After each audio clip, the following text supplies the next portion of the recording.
Boa tarde para você. O entrevistado de hoje no Tambaú Notícias é o governador do estado, Ricardo Vieira Coutinho, que completou 30 dias de gestão.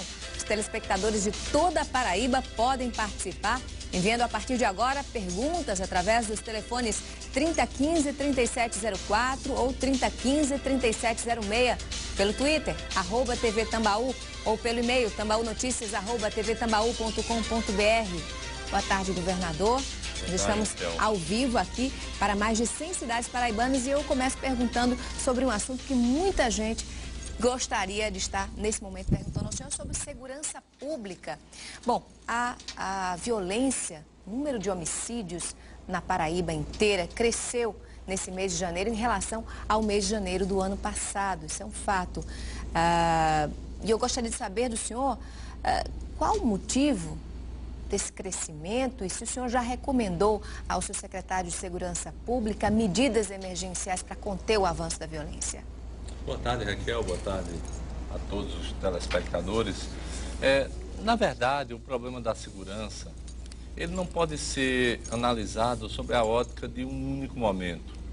A segurança ou o problema decorrente da ausência dela vem se acumulando ao longo desses últimos tempos. De 2008 para 2009, você teve um aumento de 23% no número de homicídios.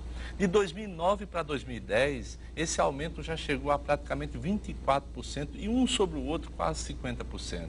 Ou seja, você tem todo um processo de crescimento da violência, de banalização da vida, de banalização da morte, de crescimento do crack nas relações das comunidades, se tornando a grande e mortal droga que existe hoje, que começa a tomar e que começou a tomar uma situação extremamente delicada. Em João Pessoa, nós tivemos um aumento do número de homicídios em relação a 2010, o mesmo período, mas diminuiu em Campina Grande e diminuiu em Patos. Além disso, o próprio Brasil e particularmente o Rio de Janeiro, de certa forma, contribui para isso a partir do momento quando você tem no Rio de Janeiro uma diminuição da criminalidade proveniente de ações, naturalmente, que estão sendo desenvolvidas há mais de 2 anos naquele estado e que o próprio tráfico perde a capacidade de produzir dinheiro, ele busca outras regiões para poder fazer dinheiro.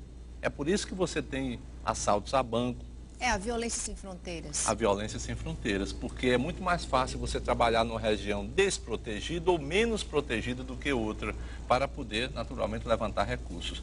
A polícia e a segurança pública na Paraíba, nesses poucos dias, porque é muito pouco tempo, Raquel, 30 dias é muito pouco tempo. Nós tivemos, por exemplo, que partir de coisas básicas. A Paraíba não tinha um diagnóstico daquilo que existia antes. Não existia um banco de dados dizendo que havia tantos assaltos, tantas situações. Não havia, e não há ainda hoje, mas haverá daqui a pouco, sequer uma rede interna entre as delegacias para que uma pessoa que esteja dando um depoimento nesse momento, se ela será presa daqui a 3 dias em outra região, quando o delegado abrir, por exemplo, essa rede, vai instalar o depoimento dessa pessoa para saber quem é essa pessoa, para saber o histórico dessa pessoa, coisas básicas. Então, além de não ter um banco de dados, além de não ter uma rede interna, você tinha naturalmente uma ausência de uma política estabelecida. O que é que a Secretaria, ao longo desses poucos 30 dias, fez concretamente? Primeiro, começou um processo de territorialização. Cada território da Paraíba, cada região vai ser dividido em regiões, em quadrantes, que você vai ter um policial militar, no caso o comandante de um batalhão, e um delegado como responsáveis por aquele espaço. Ou seja, eles serão responsabilizados. Serão responsabilizados pelo aumento da segurança ou pela diminuição. E a sua permanência será medida exatamente a partir dessas metas estabelecidas. Nós colocamos quase que mais de 200 policiais nas ruas que estavam desviados de funções, não só nos outros poderes, bem como no próprio Poder Executivo. Na próxima semana ou nos próximos dias vou criar a Guarda Militar de Reserva, para que todo esse trabalho que é feito hoje por policiais da ativa possam servir aos municípios, aos demais poderes e ao Poder Executivo, visando fazer com que os nossos policiais fiquem todos eles livres para atuar nas nas ruas e, ao mesmo tempo, abrir espaço de recomposição, de recuperação de militares que estão em plena forma física, mental e que estão na reserva e que podem voltar a atuar em função dessa guarda militar de reserva. E, ao mesmo tempo, só nesse ano, até o dia 25 de janeiro, as polícias fizeram 126 operações, prenderam 352 pessoas e apreenderam 162 armas. Esse é um resultado importante, ninguém se iluda. Além disso, durante esses últimos anos, você teve uma escalada dos assaltos a bancos, de estouro à caixa de dinheiro, a caixa forte. Você teve uma escalada disso. Nunca ninguém tinha sido preso. Só no mês de janeiro, a polícia da Paraíba, com um esforço muito forte, né, com ações importantes, prenderam 2 em Areal, que iriam explodir o caixa de lá, com dinamite nas mãos. Prenderam 3 aqui no Bessa e prenderam o resto da quadrilha ontem, apresentando a toda a imprensa, que foram presas 11 pessoas, 3 liberadas sob fiança, que são as 3 mulheres, 8 presos, sendo 1 morreu, quando tentou reagir. Portanto, há uma reação da polícia. A polícia está nas ruas, mesmo com as dificuldades que nós temos, que são muitas, provenientes exatamente do profundo desequilíbrio do Estado. A polícia está nas ruas e você encontra desde o comandante da Polícia Militar até o cabo, até o soldado, buscando exatamente trazer segurança. Nós temos um longo caminho. A segurança não vai ser resolvida por decreto ou num passe de mágica, mas a ciência, a técnica, né, e a política nós estamos construindo, territorializando, recuperando alguns espaços. Vou concluir a delegacia de Campina Grande, prioridade absoluta. Vou instalar a intranet dentro das delegacias. Aumentamos o contingente de policiais militares, vamos criar a Guarda Militar de Reserva. Criei uma política habitacional na primeira semana, direcionada para os trabalhadores em segurança. Enfim, o governo dá respostas, né? Agora, é claro que os resultados disso haverão de vir dentro de algum tempo, e eu tenho certeza que ainda esse ano nós começaremos a ter uma curva descendente, um declínio nesses casos, particularmente de homicídio, porque a apreensão de armas nós aprendemos muito mais do que foi apreendido em muitos outros meses juntamente. Operações e prisões, nós prendemos muito mais gente que precisava ser presa nesse mês de janeiro, ou seja, tem uma reação positiva, é importante. O agricultor que foi ontem assassinado, os latrocidas já foram presos hoje de manhã. A polícia está agindo, né? Agora, você há de convir que é praticamente impossível você ter uma situação estabelecida anteriormente de gangues, de pessoas armadas, de tiroteios de 2 motos. Você imagina onde é que nós chegamos? Isso possa ser sanado exclusivamente por um aumento do contingente. Isso é todo um processo que inclui, inclusive, a própria punição. A impunidade é a maior parceira disso. É preciso tirar de circulação essas pessoas. E, ao mesmo tempo, a valorização do ser humano, a valorização dos policiais, que eu, sinceramente, nesses 30 dias, como governador, não só tenho claro isso e tenho buscado de todas as formas, dentro das condições do Estado, naturalmente, sem ser irresponsável, sem ser demagogo, tenho buscado de todas as formas levar a mensagem e fazer com que as pessoas, daqui a algum tempo, reconheçam no governo um grande parceiro para melhorar as suas vidas. Boa tarde. Muito boa tarde a você, boa tarde aos telespectadores da TV Tambaú, governador Ricardo Coutinho. Nós já estamos recebendo diversas perguntas de todo o Estado, inclusive sobre as estradas, né? O José Aderivaldo, de Santa Luzia, e o Santiago, de Pedra Lavrada, perguntam sobre a recuperação da PB 177. Por causa das chuvas, né, a imprudência também, muitas mortes estão sendo causadas nesses primeiros dias. O senhor tem alguma novidade com relação à política de recuperação de estradas, principalmente a PB 177? Paulo, apesar da crise, apesar do descontrole fiscal e financeiro, a Paraíba, infelizmente, é o pior estado em termos de descontrole fiscal e financeiro. Fechou 2010, para você ter ideia, com 68% da sua receita corrente líquida, só com folha de pessoal em todos os poderes. Só no Executivo isso chegou a 58%. Isso é de uma violência contra o povo em geral enorme. Porque é um dinheiro que falta lá no hospital, é o dinheiro que falta para um tapa-buraco, é o dinheiro que falta para poder desenvolver o nosso Estado. Mas apesar de tudo isso, hoje mesmo, para você ter ideia, hoje, dia 2 de fevereiro, dia de Iemanjá, dia de aniversário da minha mãe também, quer dizer, hoje, dia 2, nós estamos jogando asfalto na Araçagi, Mamanguape, né? Hoje, dia 2. Nós estamos em obras, em pilões, no trecho entre pilões e areia, retomando as obras, porque pagamos algo que não tinha sido pago anteriormente. Nós estamos também trabalhando na via, no trecho da PB 325, que vai de Catolé do Rocha a Patu. Ou seja, estamos e vamos começar daqui a alguns dias a recuperação da ponte velha de Itabaiana. E já estamos também no trecho de Sumé e Congo. Ou seja, o Estado está buscando sair da crise através do investimento. Fez vários remanejamentos, né? Ainda não recebemos nenhuma parcela do empréstimo do CAF, mas fiz vários remanejamentos de recursos disponíveis para poder ativar as obras. Aqui mesmo, no Centro de Convenções, antes de ontem, assinei uma medida provisória retirando 7 milhões e 800 mil reais para poder pagar a débitos do Centro de Convenções e retomar a obra. E dialogar com o governo federal como é que começa uma obra que não tem uma estimativa de recursos. Foi isso que aconteceu. Não tem estimativa de recursos, mas isso tem que ser resolvido. E a parte do Estado nós estamos priorizando. Do ponto de vista do restante da malha, nós temos consciência, o doutor Carlos Pereira, que hoje dirige o DR, nós temos consciência da situação atual dessa malha. É terrível.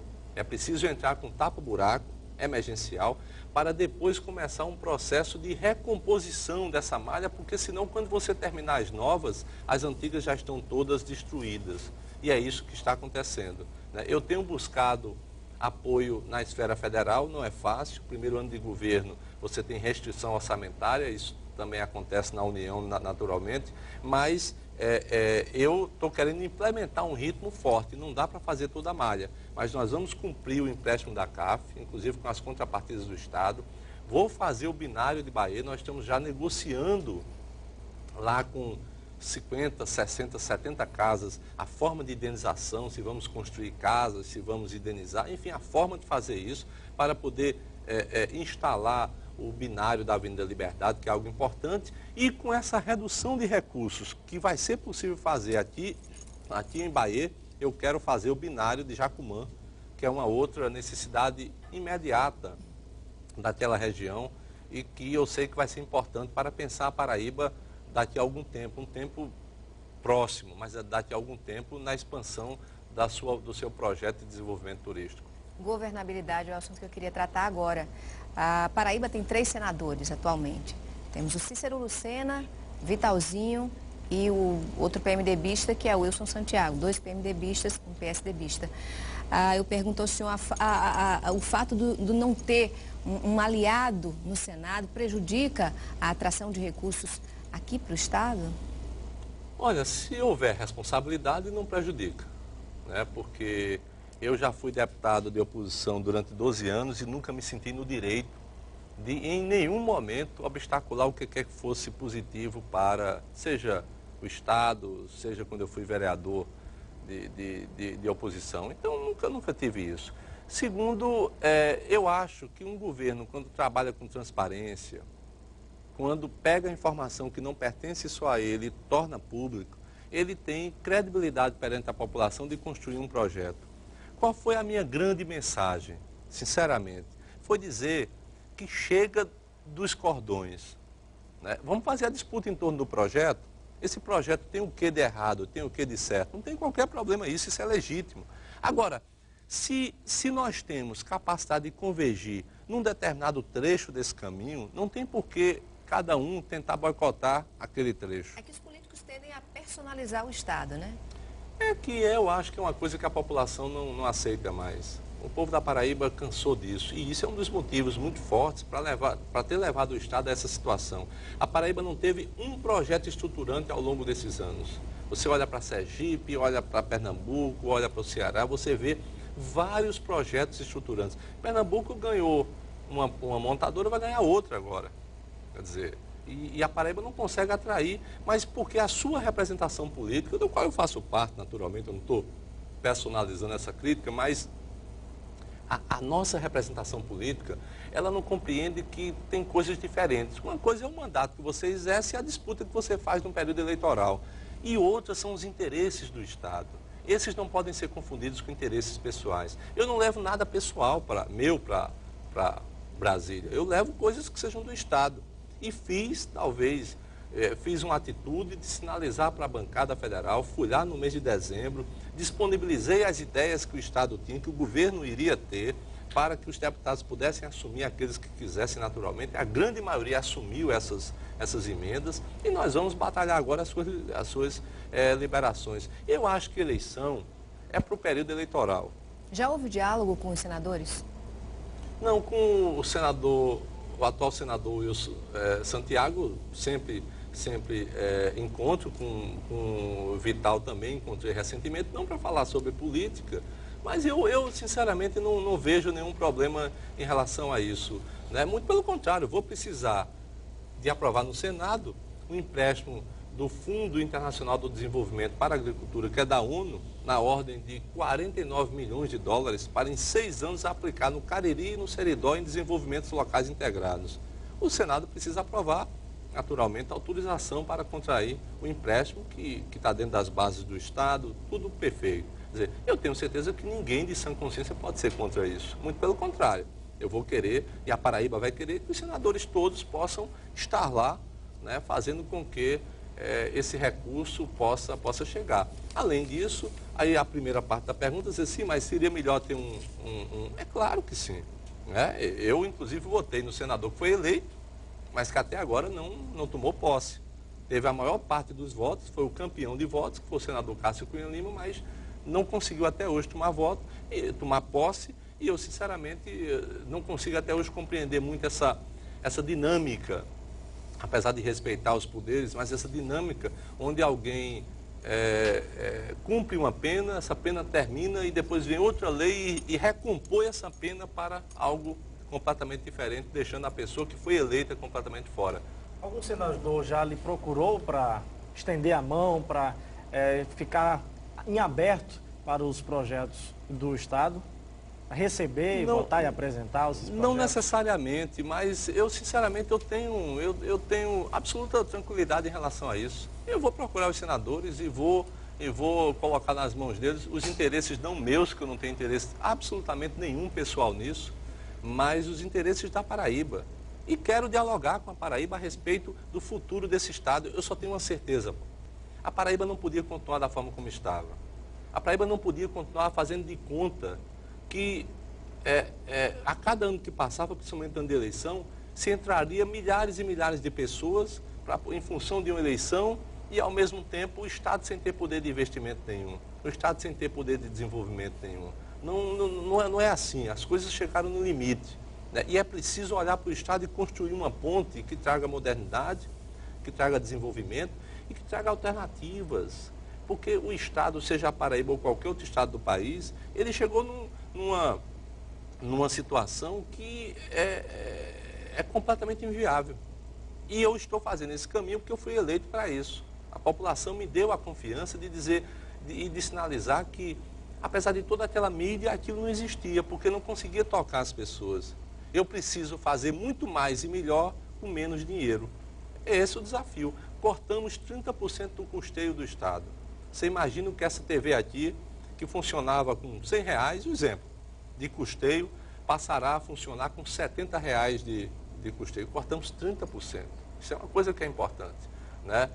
Fizemos restrição em vários outros setores, trabalhando com 40% dos cargos comissionados, fazendo o dever de casa.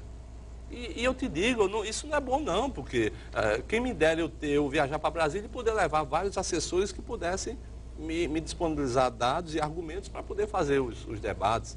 Quem me dera já ter montado essa rede, por exemplo, de informática dentro da segurança. Quem me dera valorizar melhor, nesse momento já, vários setores, mais do que eu já fiz, porque na própria Polícia Militar o governo implantou agora as promoções por antiguidade. Isso não saiu na imprensa, mas implantamos as promoções por antiguidade. Aquelas que não tinham antiguidade, aquelas não. Mas aquelas que foram por antiguidade, fiz questão de implantar, reconhecendo exatamente a trajetória dos policiais. E vou tentar e vou continuar a agir dessa forma. Agora, o Estado não podia continuar daquela forma. A cada eleição bota 20 mil pessoas para dentro. Isso não existe, nem aqui, nem em canto nenhum, além de ser completamente ilegal. Então o diálogo vai ser outro, o diálogo pensando nos interesses do Estado e principalmente nos interesses daqueles que precisam do Estado. Porque o Estado não são aqueles que estão dentro da sua máquina, como eu, que sou um servidor público. O Estado está dali da sua máquina para fora. A máquina existe em função do cidadão que está lá fora, do pequeno agricultor, do pequeno comerciante, do trabalhador, das pessoas que contribuem também para os recursos que esse Estado utiliza. Nós queremos agradecer a participação e a audiência no interior do estado. Estamos ao vivo para mais de 100 municípios, falando para mais de 2 milhões de telespectadores. Agora, minha pergunta ao governador é sobre caça aos marajás. Ontem eu estive conversando aqui no estúdio, nesse mesmo estúdio, com o secretário de Administração, Gilberto Carneiro. Perguntei a ele sobre a caça aos marajás. Eu queria saber se já há indícios de super salários no Executivo. Existiam muitas gratificações altas que não eram compatíveis com o serviço que era realizado, quando existia serviço, porque muitas e muitas vezes nem serviço existia. Existia... Funcionários fantasmas? Sem dúvida, muitos. No último ano e meio entraram no Estado quase 20 mil pessoas. E entraram em função de uma eleição. Isso não é agressão a quem quer que seja, é verdade. Não é? E é por isso que eu, quando o Ministério Público do Estado chegou e disse, são ilegais porque são mesmo, mas ao mesmo tempo teve a sensibilidade de dizer que são ilegais, mas é preciso construir as saídas, mas é preciso sinalizar. E nós fizemos um acordo, ajustado através de um termo de ajustamento de conduta, onde eu fiz uma opção. Qual foi a opção que eu fiz? O tempo. Eu não podia considerar uma pessoa que tinha 1 ano lá dentro apenas, claramente uma pessoa que entrou em função de um período eleitoral, por melhor que seja. Eu não estou entrando no mérito de quem seja, porque eu não sei nem quem é, eu não personalizo essa discussão. Mas eu não podia pegar essa pessoa e colocar no mesmo patamar de um que já estava há 15 anos trabalhando, já estava há 20 anos trabalhando, há 10 anos trabalhando. Eu tive que fazer a diferenciação e foi o critério mais justo que existia, porque ele é impessoal, não é um critério pessoal. Ao mesmo tempo, nós vamos retomar uma parte, grande parte na educação dessas pessoas, agora em fevereiro, com o retorno das aulas, porque nenhum setor vai parar, muito pelo contrário. O Estado está oferecendo 40 mil vagas a mais este ano e as pessoas podem procurar, porque o ensino estadual vai melhorar. O ensino médio e o ensino fundamental vai melhorar. Nós vamos investir e vamos progressivamente melhorá-lo. E estamos oferecendo 40 mil vagas a mais.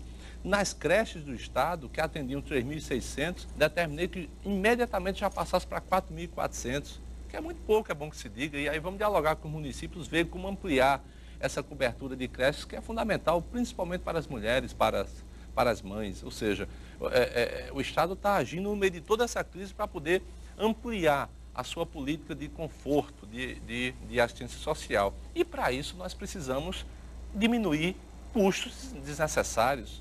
Eu peguei a GAI e utilizei uma lógica onde eu procurei manter a base da pirâmide dos servidores. Existiam 13 mil servidores que tinham GAI, né? Muitas delas estúpidas, enormes, completamente de gente que não fazia porque recebia a GAI. O que eu fiz? Os servidores que tinham remuneração até R$1.000, excluindo as GAIs, tirando as GAIs, mas que tinham remuneração até R$1.000, a gente daria um teto de R$500 para janeiro. Se o servidor tinha R$300, vai receber seus R$300 integral. Se tinha R$400, vai receber seus R$400 integrais. Se tinha 600, vai receber 500. Porque era outro critério, porque dessa forma eu atendi a 65% dos funcionários que tinham GAI. Critério completamente impessoal, né? Como você pode perceber, mas que ao mesmo tempo visava fazer uma travessia. Eu preciso fazer a travessia, porque com todos esses cortes, a folha caiu de 58% para 53%. 53%, ou seja, nós ainda estamos na ilegalidade. E é preciso trabalhar muito, inclusive ampliando receita, desenvolvendo a economia, para que a Paraíba entre na legalidade, porque nós corremos o risco de não conseguir empenhar uma emenda sequer do Orçamento Geral da União, porque estamos completamente fora dos limites da Lei de Responsabilidade Fiscal. Isso quem criou não fui eu. Não fui eu que contratei 20 mil pessoas, não fui eu que paguei salários impressionantes, não fui eu que levei para 58%. Agora, eu também não posso fugir da responsabilidade de pegar o problema, olhar para frente, mas resolvê-lo. Porque eu não estou fazendo isso em função da minha pessoa. Eu estou fazendo isso em função da população. O Estado só tem viabilidade quando ele tiver capacidade de investimento. É preciso sair daquela armadilha, onde na Paraíba 46% da massa salarial vem do setor público. É preciso ampliar o setor privado. É preciso fazer com que turismo, mineração, agricultura, eles possam se desenvolver. E nós estamos construindo as bases para isso. Governador, duas perguntas muito parecidas. Uma vem de Cajazeiras, é da Patrícia, e a outra é de Itaperoá, da Ana Lúcia. Elas tocam no mesmo assunto, pró-tempores, prestadores de serviço, o senhor falou agora há pouco, dia 14, tem o início das aulas do ano letivo na rede estadual. As duas falam sobre o problema que a maioria das escolas sobrevivem apenas de prestadores de serviço. 50% deles já não existem mais. Como resolver essa questão e até quando eles vão continuar? Primeiro, nenhuma escola será prejudicada, né? Nós temos 424 escolas que majoritariamente dependem de prestadores de serviço, ou seja, não tem não tem quase gente efetiva no Estado. Essas escolas continuarão a ter os prestadores de serviço, né? Isso sou eu que estou garantindo. Segundo, a prioridade é para quem trabalhava. Respeitar quem trabalhava. Esse é um outro ponto. Agora, respeitar nos limites e nas necessidades do Estado, nos limites das necessidades do serviço público. Porque senão eu faço, ao invés do serviço público servir ao povo, o povo é que estaria servindo ao serviço público. Eu inverto a lógica. Então, essa é uma coisa que é importante. As pessoas fiquem tranquilas, façam o recadastramento, terão prioridade. Os prestadores de serviço que já estavam trabalhando, isso sou eu que estou garantindo. Agora, para isso, precisa efetivamente trabalhar, precisava existir trabalhando, né? E precisa desempenhar bem o seu trabalho, porque senão eu não vou passar a mão na cabeça de ninguém, né? Para poder dar um emprego sem que essa pessoa dê o trabalho de volta. É uma mão dupla, amigo, e que eu acho que isso é uma coisa que é fundamental. Mas em fevereiro, agora, nós já estamos em fevereiro, daqui para segunda-feira, o secretário Fernando Abá e a secretaria terminam o levantamento de escola por escola e nós estaremos contratualizando. Receberão contratos de prestador de serviço, regularizando em termos, né, com as bênçãos, digamos, do Ministério Público, do acordo, do ajustamento de conduta que foi feito e que, ao longo do tempo, nós vamos ver as possibilidades dos concursos públicos, das terceirizações em alguns setores que possam incorporar aqueles servidores, dando a eles naturalmente os direitos trabalhistas, enfim, as formas que devem existir para que a gente saia dessa situação, repito, de ilegalidade. Eu só peço aos prestadores de serviço que tenham calma, né, que percebam isso que eu disse. A prioridade vai ser para quem trabalhava corretamente. Não é simplesmente para quem tem tempo de serviço, para quem trabalhava corretamente. Desempenhou o seu serviço, tenha absoluta tranquilidade que serão aproveitados. Mais uma pergunta de telespectador, governador. Rivelino Pogilins, de João Pessoa, ele pergunta, depois que o governo enxugar a máquina, dá para construir a ponte para Lucena, para a valorização do eixo norte? Sinceramente, Rivelino, eu acho que é mais importante construir o eixo norte, a estrada. Eu acho que a ponte ele pode vir depois. Primeiro porque ela pode ser acessada pela 101, a estrada, né, a rodovia do Sol, digamos assim, bem como pode ser acessada por balsa. Ou seja, seria um recurso muito alto nesse momento para o Estado que está com algumas diretrizes importantes. Por exemplo, qual é a nossa diretriz? A construção do canal que vai interligar a Cauã até Araçagi. Nós vamos ter uma perspectiva de irrigação de 15 mil hectares. Isso significa aumento da participação da agricultura no produto interno bruto. Essa é uma situação. Segunda situação, complementação das vases de Souza, que ao longo de todos esses anos só atingiu 1.400 hectares irrigados ou agricultáveis, com agricultura. É preciso chegar aos 4.000 e, a partir disso, duplicar isso naquela região, contando com o Vale do Piancô. Terceiro aspecto, estabelecer um arranjo produtivo no setor de mineração. Essa foi uma pauta que eu tive com o ministro Mercadante, ministro da Ciência e Tecnologia, como sendo essencial. Quero trazer um centro de tecnologia mineral para a Paraíba, particularmente na UFCG, né, para que a gente possa ancorar as ações na área de mineração, fazendo com que se construa mais segurança e mais técnica na lapidação daquilo que a gente tem.